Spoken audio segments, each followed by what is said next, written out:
सम्पूर्णमा नमस्कार। म सुरज खड्का। यतिखेर म उहाँ तेन्जिङ दावा शेर्पा तेन्जिङ दावा लामासँग छु।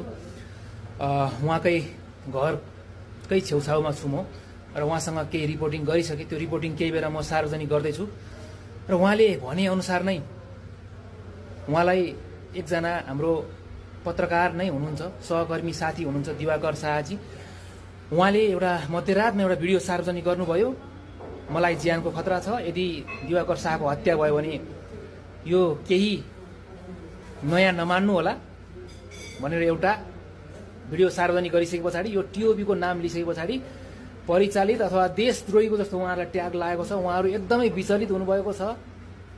उहाँले सबै कुराको के कुरा हो, सत्य तथ्य प्रमाण के हो, उहाँहरू तिब्बतियन हो कि नेपाली हो कि उहाँहरूसँग कुन नागरिकता छ, त्यो दिन के कामको लागि त्यहाँ यो टिओबी ग्रुप गएको थियो, के गर्यो त्यहाँ र उहाँहरूले के काम गरिरहनु भएको छ देशमा र उहाँहरू नेपाली हो कि होइन भन्ने कुरा सबै कुरा भन्नुभएको छ। र उहाँले यो पनि भन्नुभएको छ कि दिवाकर शाहजीलाई यति कुरा पनि च्यालेन्ज दिनुभएको छ कि यदि तपाईसँग हामी देशद्रोही भएको अथवा हामीले अपराधिक क्रियाकलाप गरेको केही प्रमाण छ अथवा तपाईसँग आएको केही प्रमाण छ भने तपाईँको सुरक्षा हामीबाट खतरा छैन। हामी यो 200-250 जनाको ग्रुपले तपाईँलाई त्यो ज्याकेट देखाउँ त भाइले देखाउँछ ज्याकेट तपाईँलाई यो सुरक्षा दिन तयार छ।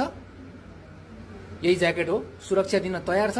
तपाईँ त्यो प्रमाण लिएर गृह मन्त्रालयमा आउनु होला। हामी पनि गृह मन्त्रालयमा आउँछौँ। हामी दोषी भयौँ भने हामी सजाय जे कानुनले दिन्छ अथवा जनताले जे सजाय दिन्छन् हामी भोग्न तयार छौँ। यदि होइन भने कुनै यो गलत प्रचार गरेर मिडियाबाजी गरेर टिआरपी कमाउने उद्देश्यले यस्ता खालको तपाईँले यो भिडियो सम्प्रेषण गरेर हाम्रो चरित्रमा दाग लगाएर हामी यो ग्रुपलाई आज यो चरित्र हत्या गरेर मर्नु न बाँच्नु बनाउनु भएको छ। यो जिम्मेवारी कसले लिन्छ? तपाईँलाई पनि मुद्दा हाल्छौँ भनेर भन्नुभएको छ। तपाईँको विरुद्धमा कानुनी रूपमा हामी अगाडि बढ्छौँ भन्नुभएको छ। यो भिडियो केही बेरमा पुरा भिडियो जस्ताको तस्तै आउनेवाला छ। उहाँ नै हो जुन त्यो टिओबी भनेर एउटा ज्याकेट आइरहेको छ, त्यो ज्याकेटको अध्यक्ष भनौँ अथवा प्रेसिडेन्ट भनौँ, त्यो ग्रुपको लिडर उहाँ नै हो। जस्ताको तस्तै केही बेरमा हामी सार्वजनिक गर्दैछौँ। कृपया तपाईँहरू प्रतीक्षा गरेर बसिदिनु होला। लगभग 35-40 मिनटको भिडियो छ। उहाँले जस्ताको तस्तै बोल्नुभएको छ, जे हो त्यही बोल्नुभएको छ। आज उहाँमा के बितिरहेको छ, के भइरहेको छ तपाईँहरूले नबुझिकन एउटा देशद्रोही बनाउँदै गर्दा एउटा युवा आज कुन अवस्थामा छ, कस्तो अवस्थामा फसिरहेको सम्पूर्ण कुरा उहाँले जस्ताको जस्तै भनिदिनु हुनेछ। तपाईँले कृपया